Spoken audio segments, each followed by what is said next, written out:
Ассалаумағалейкум. Бүгінгі Тілкос медиа студиясының қымбатты көрермендері. Біздің студиямызда кезекті керемет сұхбатымыз. Мінекей Аллаға шүкір, студиямыздың төріне арнайы келген қонағымыз, ауданымыздан туған азамат, Қазақстан Жазушылар Одағының мүшесі, ақын сықақшы Алпысбай Боранбаев көкеміз. Қош келдіңіз көке. Жағдайыңыз қалай? Жақсы ма барлығы? Рахмет. Енді сізді арнайы әлеуметтік желіден іздесек те, немесе сізді бұлай ауданның арасында сұрасақ та, сізді көбінесе барлығы театрда қызмет атқарған сықақшы ретінде таниды. Және осында арнайы сіз бұл бір ұлттың болашақтан болашаққа өзінің ақын жазушыларының немесе сол уақытқа дейінгі жыршыларының еңбектерін ауыздан ауызға тарататын немесе қағазға түсіріп арнайы еңбектерін жеткізетін бұл ақындар деп білеміз ғой. Енді осы халықтың мұң-мұқтажын қай заманда болмасын арнайы әзілмен астарлап бір жеткізетінде бұл ақындар. Енді сізді ақын ретінде де сол тұсыңыздан танимыз. Енді бұл ақын деген сөзді өзіңіз қалай түсінесіз? Енді өзіңізге қатысы болғаннан кейін бір жақсылап анықтама беріп өтсеңіз. Бұл ақын деген кім? Ақын деген адам. Қандай адам? Ақын деген сезімнің адамы. Жалпы мынау барлық адамдар ақын болсын, басқа болсын, мен солардың бәрін ақын деп ойлаймын да өзімше. Мысалы анау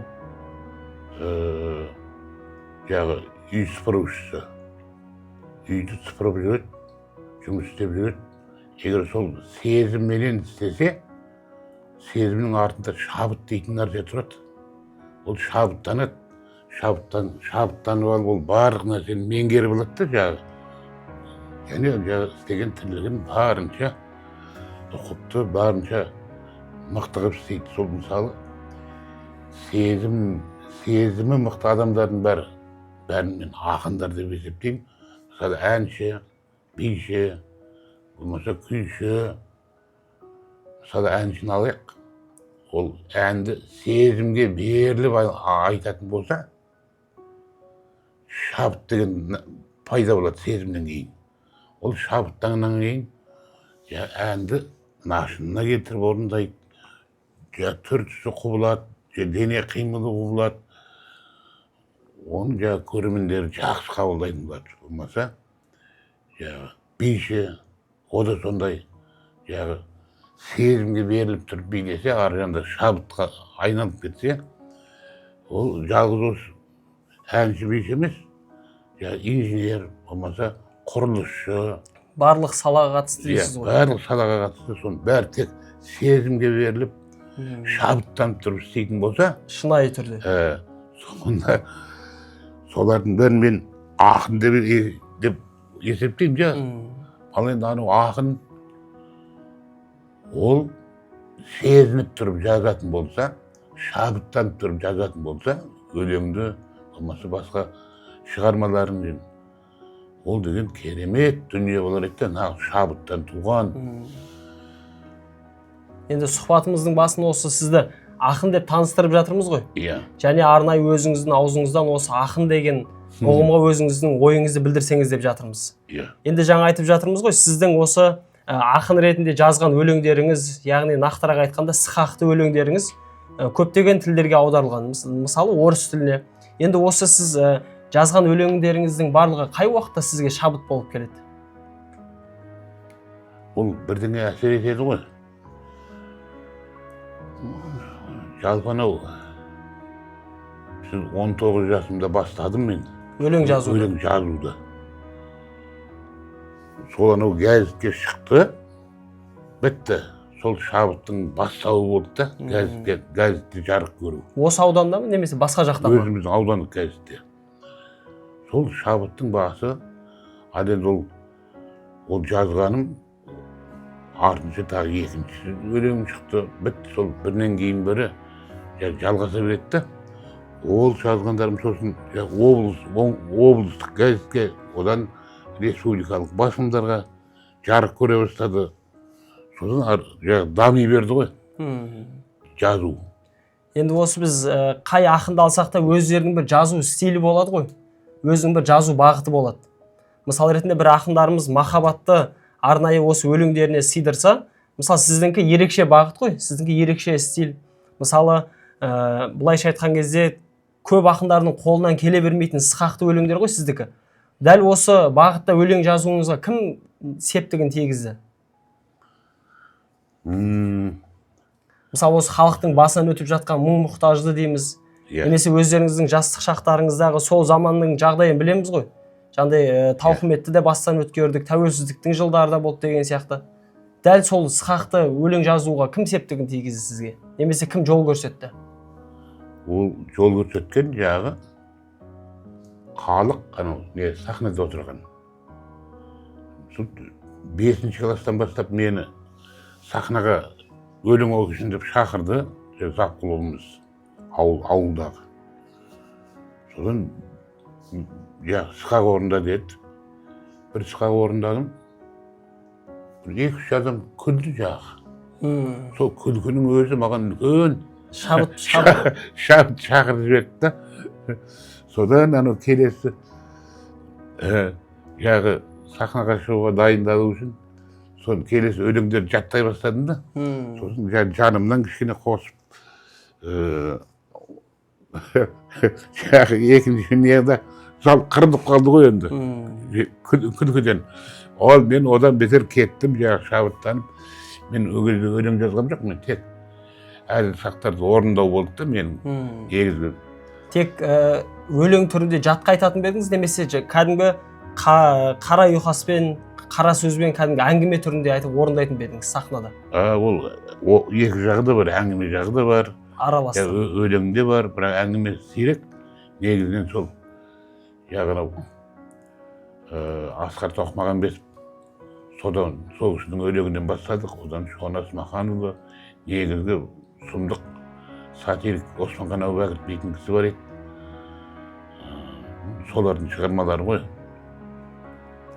Енді біз Алпысбай көке білесіз, бұл сатира деген, бұл әзіл сықақ деген тек ақын жазушыларда немесе анау сахнаның төріне шығып, сол әзілді орындайтын адамдарда емес қой. Бұл білеміз, мысалы күнделікті өмірде тек бір қызмет атқармайтын қарапайым шаруа болсын, немесе бір басқа бір қызмет жасайтын адамдардың арасында да, ұжымдардың арасында да бір арнайы осы әзілге жақын бір адамдар болады ғой. Мысалы арнайы, бұл сатира бір тұста арнайы бір театрдың төрінде қойылады. Немесе сіз секілді осы ақын көкелеріміздің арнайы сықақты өлеңдерімен бірге жеткізіледі ғой халыққа. Енді қазір білесіз, осы сатираның шыңында тұрған көптеген театрлар бар ғой, біздің оңтүстігімізде керемет театрлар бар. Немесе өзіңіз сияқты ақын үлкендеріміз бар, көкелеріміз бар. Енді жалпылама айтқанда, сіз өзіңіздің уақытпен салыстыра отырып, қазіргі уақытпен бірге қарасаңыз, жалпы бүгінгі қазақ сатирасының жағдайы қандай деңгейде? Ойыңыз қандай бұрынғымен салыстырған кезде? Мен осы сықақ жазбай кеткені бір 20 жылдай уақыт болып қалды. 15 жылдай болып қалды.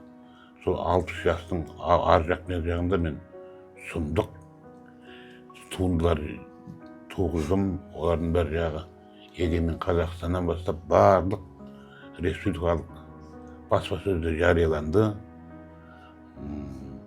Жағы телевизорға да бірнеше рет шақырдық, көріндік. Сол кезде мынау әзіл сықақ газет беттерінде арнайы беттер сүзген сөз, тағандай басқа бір газеттерде келген бір журналдардың бір беті, соңғы беті сықаққа арналып берді. Солардың бәрін оқып, жаттап, үйренетін жерінен үйреніп, сондай тірлік кештік бастан. Ол кезде өте жоғары деңгейде қазақтың сатирасы. Енді кейін кезде білмеймін. Газет журналдар да азайып кетті, жағы берілетін беттер де азайып кетті. Қазір енді бұрынғыдай емес, өзім де жазуды қойып кеттім. Тіршілік солай болып тұр.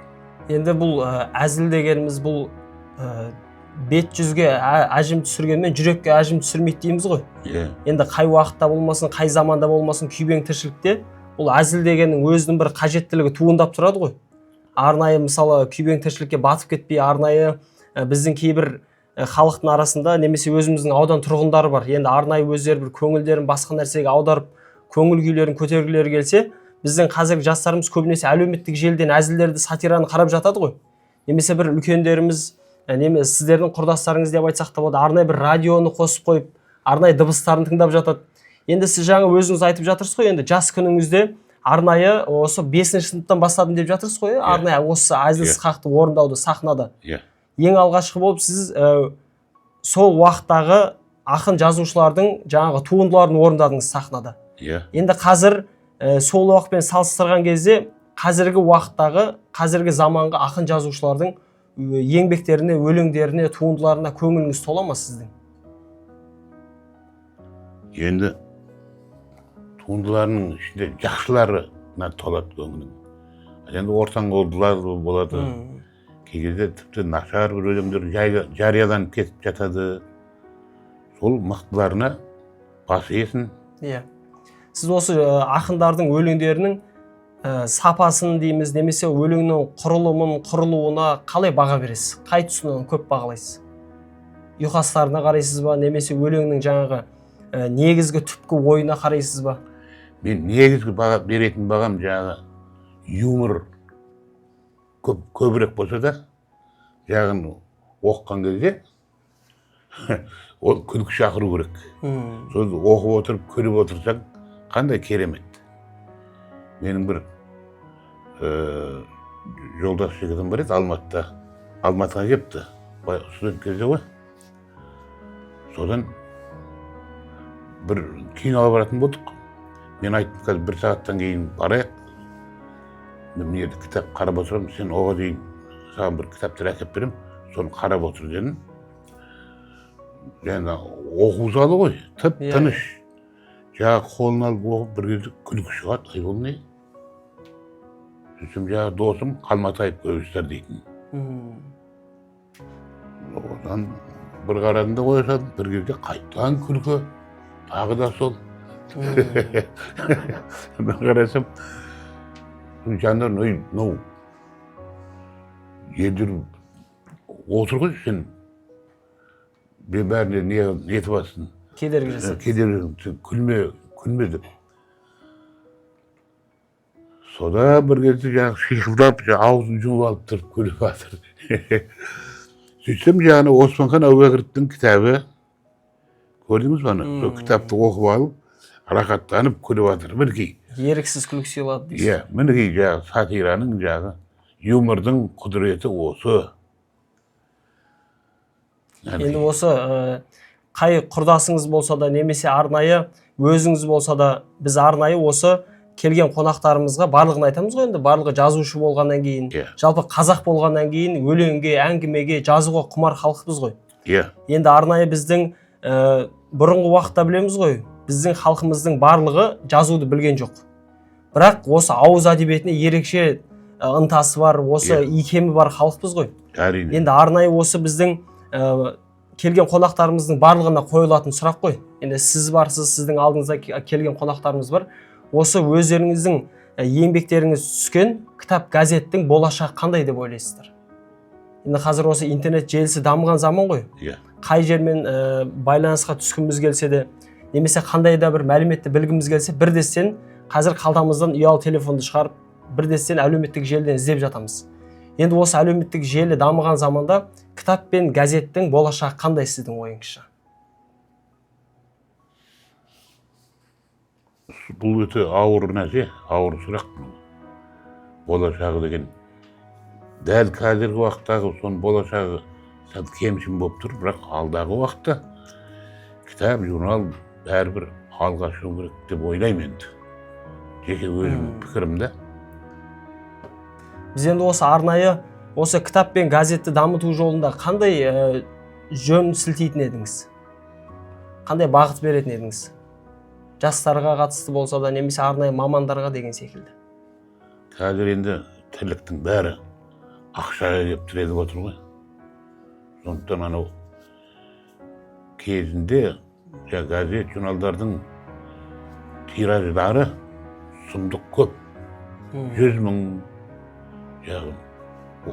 оны ар жақ бер жағы біздің ауылда, кішкентай ауылда пошта бөлімі болды. Ақбейік ауылында. Ақбейік ауылында. 3 пошташы істеуші еді.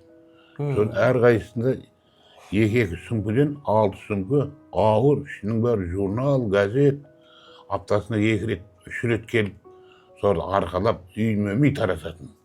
Ол кезде үйме жағы газет журналдарға жазылатын. Сол газет журналдарды оқып алып, ай, Алпысбай мынау өлең шықты деп бәрі сол арқылы жақсы тараушы еді. Сізді көбінесе осы сықақшы ақын ретінде сізді халық арасында, осы туған жеріңізде сізді танымал еткен осы газеттің арқасы дейсіз ғой. Иә. Сіз енді жас күніңізде осы кітаптарды қалай оқитын едіңіз, ақын жазушылардың? Арнайы бір жаңағы өзіңіз айтқан почталар арқылы тапсырыспен алдыратын бедіңіздер, немесе кітапханадан ба? Сол уақытта. Мен сол жас кезімде сол Алматының ауыл шаруашылық институтында оқыдым. Сол арнайы келетінмін, жағы республикалық кітапханаға келетінмін. Содан жағы сықақшылардың кітаптарын арнайы заказ алдырып, бастан аяқ оқып шығатынмын ғой. Сосын жағы күнделікті жағы газет, журналдар, олардың бәрін қай жерде сатира бар, жаным соған құмар болып туыппын. Соны мен жағы сырттай бітірген сияқтымын да. Ешқандай филология, болмаса журфак оқығам жоқ. Өзімше ізденіп. Дипломыма сәйкес келмейді дейсіз ғой.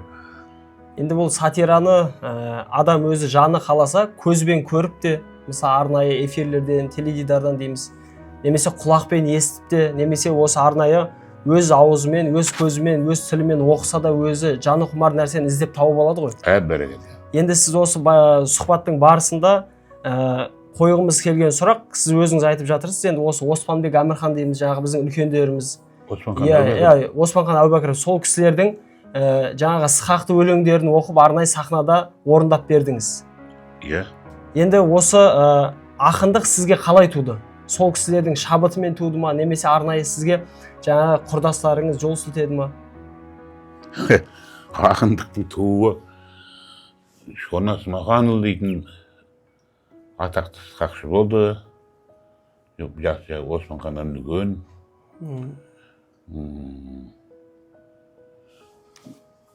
Сол кісінің әсері болды, тікелей әсері. Жағы сықақтарды жақсы көрем ғой мен. Дүкеннен 5-6 кітап алып алдым, майда-майда ұсақ кітаптарды. Содан троллейбуске кіргеніміз еді, бір кісі, ой, деп қолымда кітаптарды жұлып алды. Мына кітаптарды қаяқтан алдым. Енді жасы үлкен кісі, өзі қарапайым кісі екен. Анау магазиннен алдым, жасы үлкен маған жауап беру керек. Өзің жақсы көресің-ау деймін. Деп бір орын болса отырып, қасыма келіп отырып алды. Жазасың ба сен? Жоқ, жазбаймын мен. Тек орындаймын дедім. Сықақтарды орындаймын. Сол мен қолымда бір альбом бар еді, сықақшылардың өзіме ұнаған сықақтарды көшіріп, альбомға көшіріп қоятын. Соны жақсы сол іші бауырыма кіріп бартқан кейін, мынаның ішінде де сықақтар бар дедім да. Деп парақтап отырып, бірге де мынау менікі, мынау менікі, мынау менікі деп көрсете бастады. Сіз шонасыз ба? Иә, шонамын. Сен жазбайсың ба? Жоқ, жазбаймын. Ай, сен алда болсын. Жоқ, жазба, ондан жаз. Мен Калинин 24-те тұрам осы Алматыда. Сол жазғандарымды үйге әкеліп көрсетіп тұр, деді. Содан бір айға Ресейге кеттік, неге? Практикаға. Оқу бойынша. Сол Ресейде бір ай бойы сол бір өлеңді жазып, сол кісіні апарып көрсетіп, ол кісі былай мақтауды білмейтін. Дұрыс дейтін. Ішінде қалатын еді дейсіз ғой? Иә. Бірақ өзіне ұнағаны білініп тұрады да. Содан бір күн айттым, жазушылар одағына келіп тұр, мен сол жерде жұмыс істеймін. Жазушылар одағына бірінші рет кіруім. Содан қаншама белгілі ақын жазушылармен сырттай болса да Мұқағали Мақатаев отыратын. ой, соны барып амандасуға жас боламыз ғой. Батылым жетпейді дейсіз. Батылым жетпейтін ойырмай. Соны барып аға ассаламалейкум деп қолына саққа деп өкінесің да. Сол соны мен алып келді. Сатираға жаз. Жазғандарыңды әкеп көрсетіп тұр деп. Енді осы жаңа өзіңіз айтып жатырсыз ғой, арнайы сол троллейбуста танысқаннан кейін, біраз уақыттан кейін сол Ресейге кеттік деп жатырсыз ғой, арнайы осы практикадан өтуге. Бір оқпен екі қоян атып қайттым дейсіз ғой. Арнайы сол ауыл шаруашылық мамандық бойынша және бір шетінен жаңағы сатираны да бір өзіңізге керек нәрсені үйреніп қайттыңыз. Енді осы Алпысбай көке біз білеміз ғой, Алматы қаласын осы нағыз жазушылардың, ақындардың қаласы дейді ғой барлығы. Яғни сол жақта туады, немесе басқа жақта туса да, сол жаққа барып күн кешеді дейміз ғой. Енді арнайы сіз сол қалада тұрғаннан кейін осы туған жеріңізге келуіңізге не себеп болды? Немесе арнайы сол мамандық бойынша осында келіп жұмыс істедіңіз ба? Мен анау бір шалдың боранбайдың жалғыз баласымын. Үйде қара шаңырақ. Сол жерде тұрып жұмыс істеу керек болды. Ата-ананың қасында. Анау отбасын тастап кете алмайсың. Анам бар, кішкене қарындасым бар, болды. Ол әкем ертерек кетіп қалды. Содан қалай мен тастап кетемін, сол Алматыда болмаса басқа жақта қалам. Сол үйде қалдым. Содан ұрпақ өріп өттік. Енді біз ақындарды бағалаған кезде көбінесе тума ақын немесе қума ақын деген пікірлер бар ғой. Арнайы баға беретін кезде сондай пікірлер кездесіп жатыр. Енді бұл сізге жаңағы үлкендеріңіз, жаңағы осы жазушылар одағында қызмет жасайтын біздің жаңағы ақын жазушыларымыз сізге жол көрсетті дейміз ғой. Бірақ бұл арнайы сізге берілген қасиет бұл тектен тек емес қой. Арнайы сіздің тегіңізде болуы мүмкін деген секілді. Енді арнайы сіз өзіңіздің ұл-қыздарыңыз туралы айтып өтсеңіз. Және оларда сіздің бойыңызда бар ерекше қасиетті олардың бойынан табылды ма?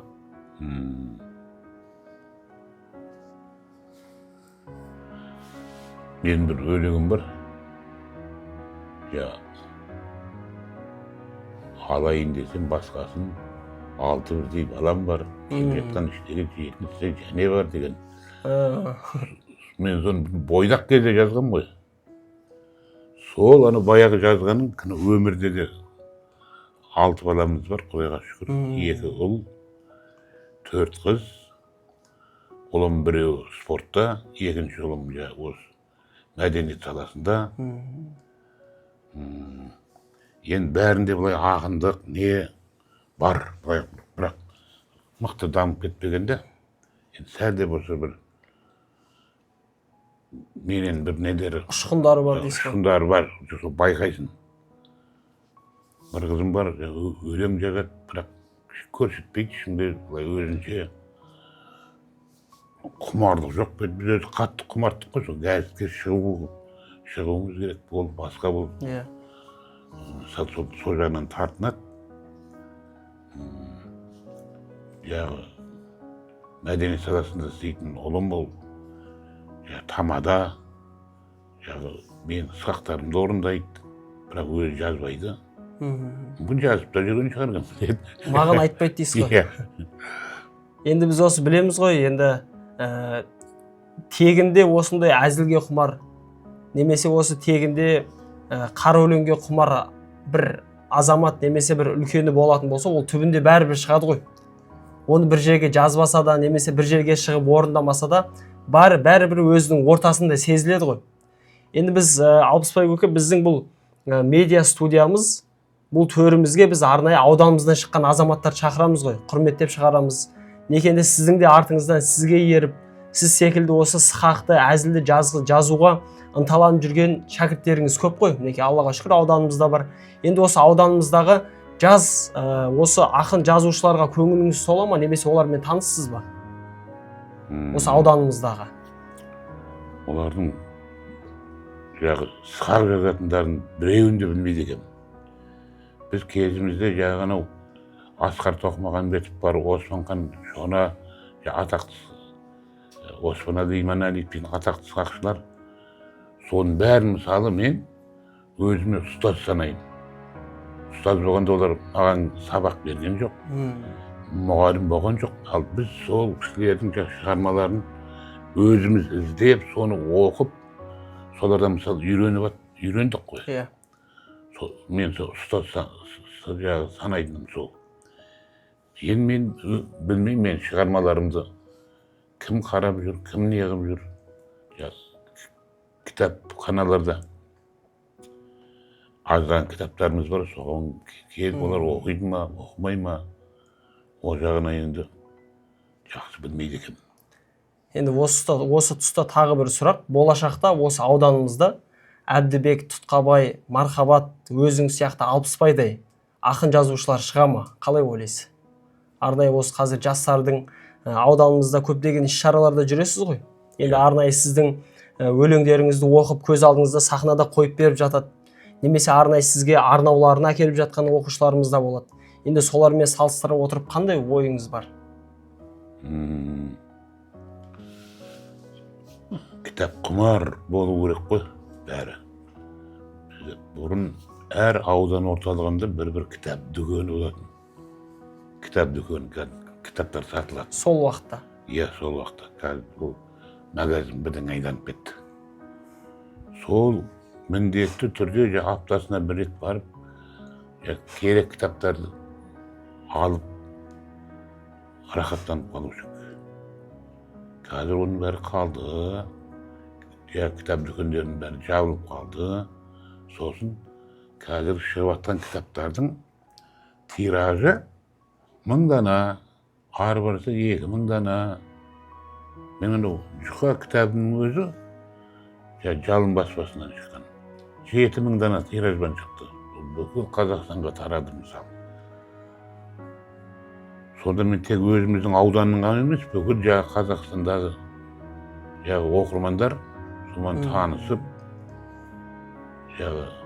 назар аударатындай жағдайда болған екен да. Қазір соның көбісі жоқ қой. Енді осы сіздің еңбектеріңіздің жаңағы өзіңіз айтқанда бір шамасы жалын баспасынан шықты дейміз ғой. Иә. Енді қазір білесіз, қолдаусыз, қаржысыз еш нәрсе болмайды деп жатырсыз ғой, барлығы ақшаға келіп тіреледі дейміз. Енді сол уақытта сіздің осы жазған туындыларыңыз кітап болып қалай шықты? Арнайы өз қалтаңыздан шықты ма, немесе сізді қолдап, неке арнайы осы сатираға жаны ашитын немесе жаны құмар арнайы азаматтар қолдау білдірді ма сізге? Қаржылай болсын, немесе арнайы өздерінің қандай қолдауы болды? Маған осынау баспаханада бір азамат істеу жет. Осы өзіміздің? Иә. Соған айттым осындай. Кітап шығарамай жүрмін, анау-мынау. Әкімге кір деді. Аудан әкіміне? Ауданның әкіміне. Қазір аты жөнін есіме түспей тұр. Жас жігіт. Соны қабылдауына кіріп, бір газетте өлеңім шыққан газет бар еді, соны көрсетіп, болды, мақұл деді. Тура сол аудандық баспаханадан кітап шығарып беретін болды.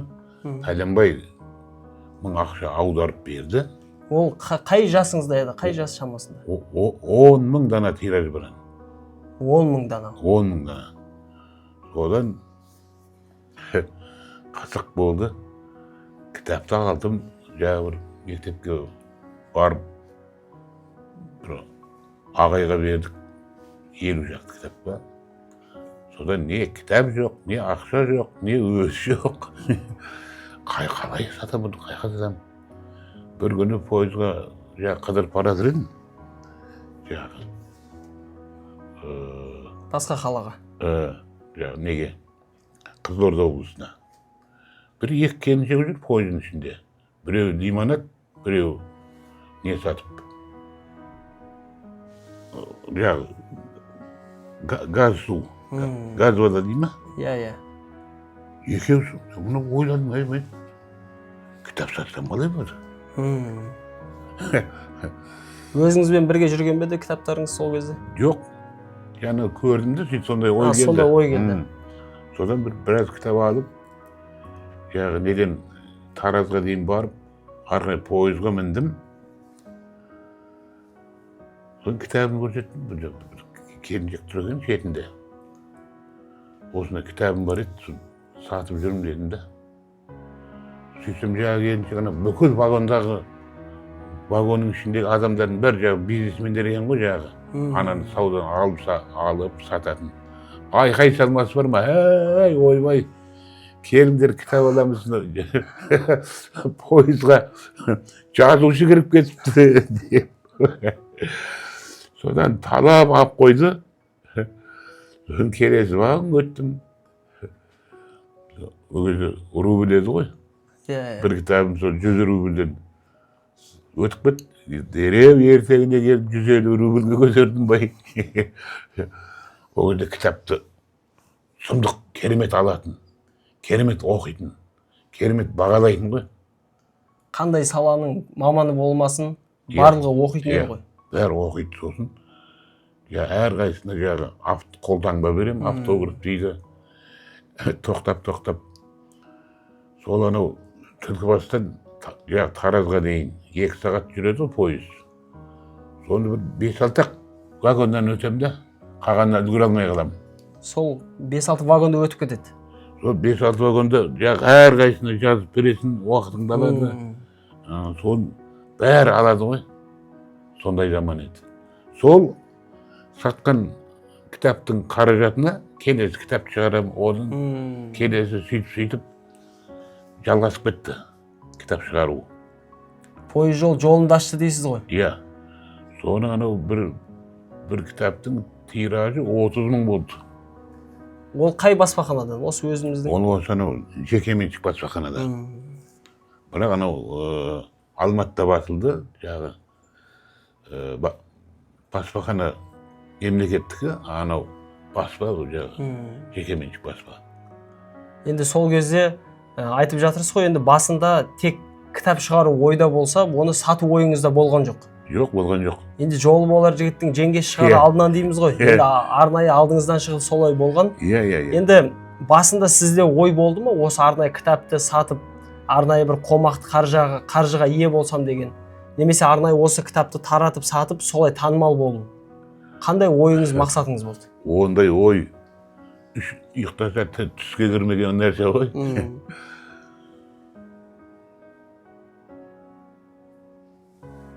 Сол анау енді кітап қолыңда тұр, 10 000 дана. Оның бәрін не істейсің? Сатасың, жақсы өтіп жатыр. Сонымен бір 4-5 күн жүрем кітап сатып. Сосын жағы сатқан ақшам біткенше үйде жататым.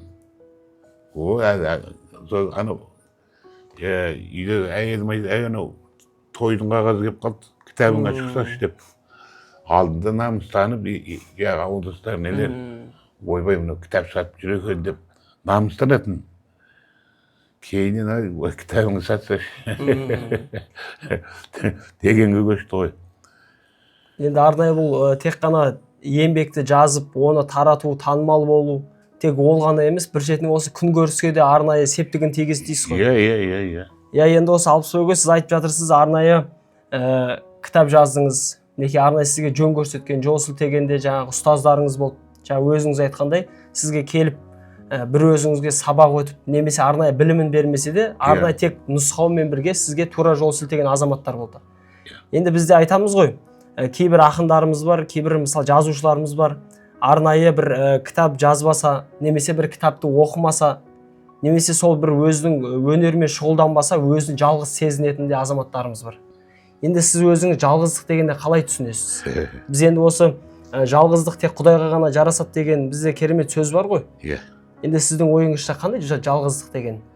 Бір арнайы өмірмен, өзіңіздің өміріңізбен салыстырып қарағанда, немесе арнайы, немесе өзіңіздің өнеріңізбен салыстырып қарағанда, қандай пікіріңізді айтатын едіңіз жалғыздық туралы?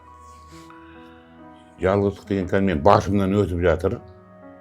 2 ұлым, екеуі де Шымкент қаласында, 2 қызым аудан орталығында, тағы бір қыз Шымкентте, біреуі Астанада. Мен үйде тұрам, жалғыз, сенбі жексенбі кеп тұрады, басқа күндері кеп тұрады. бірдеңе болса шақырамын. Бірақ сол жалғыздық маған ұнайды. Анау немерелерің келіп шулап, мазаңды алмайды. Жаңағы негізгі бағыт сол анау денсаулықты күтуде. Сол бағытта жаңағы диетаңды ұстап, басқа қып. Енді соны өткізіп жатырмыз. Енді ары қарай не болады? Әлдірмен қонып, ана жаққа жақындағанда қалай болады? Оны енді бәрі уақыт көрсетеді. Бірақ жалғыздық деген атқарып жатырмыз. Басқа салғаннан кейін көресің дейсіз ғой. Енді осы Алпысбай көке білеміз, қандай елді, қандай мемлекет болсын, жалпы қандай бір дәуірге мәңгілік жасау үшін кез келген елдің. Мысалы қандай мемлекет болса да олардың дамуына бұл экономикасы немесе бір арнайы өздерінің салалары, өздерінің дамулары емес қой. Оны мәңгілікке жеткізетін олардың тілі, олардың тарихы деп жатамыз ғой. Біз енді осы арнайы ауданымыздағы немесе әзіл-сықақшы болғысы келетін жастарымыздың да өмірде, осы өнерде өзінің орындарын табуына бұл сіздердің септіктеріңіз өте көп қой. Енді біз осы айтқымыз келетіні, сіз жаңа 5 жасыңыздан бастап бастадыңыз, мінекей Аллаға шүкір, қазіргі таңға дейін осы сықақ туралы өзіңіздің еңбегіңіз бар, өзіңіздің білгеніңіз бар, түйгеніңіз бар. 5-ші класстан бастап десек, 5 жастан емес. Енді осы қазіргі таңда осы шығармашылықпен айналысасыз ба? Қазір қойдым. Немесе бір оқисыз ба? Қандай өзіңіздің бір? Анау қолға кітаптар түсіп қалады, соның сатиралық кітаптар. Соларды оқимын, ал енді мен өзім жазуды қойдым. Осман ханның бір 2 жыл өлеңі бар. Жас кездегі шабыт, қартайғанда қамыт дейді. Қазір енді шабытыңда бұрынғыдай келмейді. Бізде мысалы әдеби орта деген болатын бұрын. Сол әдеби орта жоқтың қасы қазір. Енді бары да шығар, олардың бәрін басын қосып, ұйымдастыратын азаматтар жоқ. Кейін болған кезінде болды, олардың бәрі өмірден өтіп кетті. Қазір заман бұрынғыдай емес қой. Енді бұл әдеби орта деп жатырмыз. Енді немесе өзіңіз секілді осы ақын құрдастарыңыздың басы қосылмай жатады деп жатырсыз. Енді бірақ біз көреміз ғой, қандай бір әдеби кештерде немесе бір арнайы бір өтетін іс-шараларда сізді көріп жатамыз. Осы ауданымызда сізді көп шақырып жата ма арнайы осы іс-шараларға? Немесе бір арнайы бір мерейтойларға дейікші арнайы? Биыл жағы байқау өтті, облыстық байқау. Жағы Алпысбай Боранбайұлының 75 жылдығына арналған деп. Соған бүкіл облыстың барлық аудандарынан жағы сықақшылар деп қатысты. Ауданымызда болды. Сол ауданымызда өтті. Сосын жағы біраз мектептерде жеке кездесулер өтіп жатты.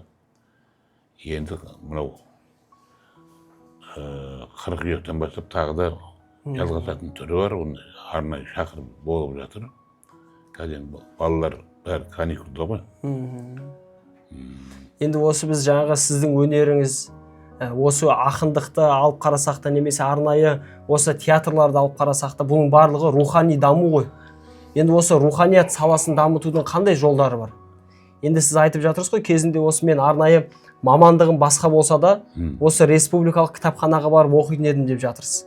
Немесе арнайы сізбен жолыңыз түйіскен жаңағы біздің троллейбуста жолыққан оқиғаларыңызды айтып жатырсыз. Енді қазіргі таңда былайша айтқанда бар жеке дамимын деген қандай саланың маманына болмасын мүмкіндік көп қой. Енді сіз арнайы осы әдебиетке, оның ішінде осы руханият саласының дамуының қандай жолдарын ұсынар едіңіз? Руханият дегеніміз мәдениет, әдебиет, өнер, білім, осы салалар ғой енді. Оның жағы дамуы бәрінің жолдары бар. Әр сала мысалы мәдениет саласы бір бөлек, әдебиет саласы бір бөлек, анау өнер саласы бір бөлек. Солар мейлінше жағы жастарға насихатты мейлінше жақсы жүргізу керек негізінен. Мектептен бастап, мектепте мысалы түрлі салаларға бөлінбейді ғой сол. Қай оқушы, қай жағына қабілеті бар, соны анықтап біліп, соны дамытуына жәрдем берілсе, руханиятымыз жақсы дамиды деп ойлаймын енді. Иә. Енді Алпысбай көке, біз бүгінгі сұхбаттың барысында арнайы өзіңіздің жаңағы еңбектеріңізді айтып өттіңіз. Арнайы жаңағы өзіңіздің еңбегіңіз баспаханада неше баспа болып шыққанымен де танысып жатырмыз. Оның арасында өзіңіздің жеке өміріңізге де тоқталып өттіңіз ғой. Жаңағы ұл қыздарыңыздың қай жақта қызмет атқаратын, немесе қазіргі таңда өзіңіздің қандай жағдайда екеніңізді сөзге, жаңағы тілге тиек еттіңіз. Жалпы осының барлығын қарастыра отырып, енді қазір өзіңіздің дәл қазіргі ойыңызбен өмірдің мәні не деп ойлайсыз? Енді көп жасағаннан емес, көпті көргеннен сұра дейміз ғой. Енді сіз көп жасадыңыз, мінекей Аллаға шүкір, Алла күш қуат берсін. Көпті көрдіңіз. Енді дәл осы жағдайда өмірдің мәні не сіз үшін? Өмірдің мәні керемет қой. Адамның баласы өмірге келеді, іңгәлап. Сосын өмірден өткенде де іңгәлап өтеді екен. Енді жақсылап қартайған кезінде.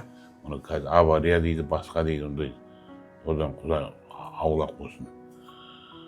Өмірге келді ме адамның баласы, оның негізгі міндеті ұрпақ тарату. Сол ұрпағы одан да әр ұрпақтан ұрпақ тарап мысалы Дулат дейтін бабамыз болған бізде. Сыйқым жаныс ботпай шымыр дей ма, 4 ұлынан қаншама рулар тарады. Мысалы мен 2 ұлым бар, 200 жылдан кейін сол 2 ұлдан тараған ұрпақтар 200 жылдан кейін 2 ру болып шығуы да мүмкін ғой деп ойлайсың да. Жалпы негізгі ұрпақ тарату біздің қазақ дейтін ұлттың саны көп болса деп ойлаймын. Қытай сияқты миллиард халқы бар. Неге біз 20 миллионбыз? Ұрпақ тарату, бала тууды доғарып атқандар бар, азайтып атқандар бар. Соның бәрін тоқтатып, Шерхан Мұртаза ағамыз айтушы еді. Бала туыңдар, туғызыңдар. Бізге ұрпақ өсуі керек деп. Өмірдің мәні сол ғой.